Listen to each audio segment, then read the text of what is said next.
পাম্পারটা press করলেই কিন্তু গরম পানির সেকটা একদম পাইলসের জায়গায় গিয়ে লাগবে। সরাসরি পাইলসের জায়গায় গরম পানির সেকটা লাগার কারণে কিন্তু সাথে সাথেই ব্যথাটা কমা শুরু হয়ে যাবে।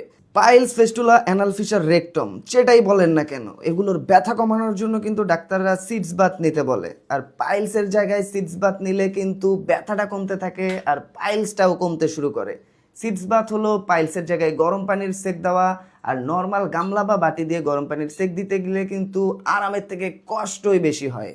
তাই আপনি যদি এই রেক্টিভা ব্র্যান্ডের সিডস বাথ কেয়ার কিটটি ইউজ করেন তাহলে কিন্তু ব্যাপারটা আপনার জন্য বেশ সহজ হয়ে যাবে। জাস্ট এইটা কমোডের উপরে বসিয়ে গরম পানির সাথে ভায়োডিন অথবা যা যা প্রয়োজন সেটা মিশিয়ে নিয়ে এটার সাথে থাকা। তাই যাদের পাইলস, ফেস্টুলা, অ্যানাল ফিশার, রেক্টম আছে অথবা যাদের নর্মাল ডেলিভারি হয়েছে তাদের কিন্তু গরম পানির সেক দেওয়ার জন্য এই রেক্টিভা ব্র্যান্ডের সিডস বাথ কেয়ার কিটটা বেস্ট। আর এই রেক্টিভা ব্র্যান্ডের প্রোডাক্টের গায়ে কিন্তু একটা কিউআর কোড দেওয়া থাকবে, যেটা স্ক্যান করলে কিন্তু ও বলে দিবে যে প্রোডাক্টটা 100% জেনুইন কিনা।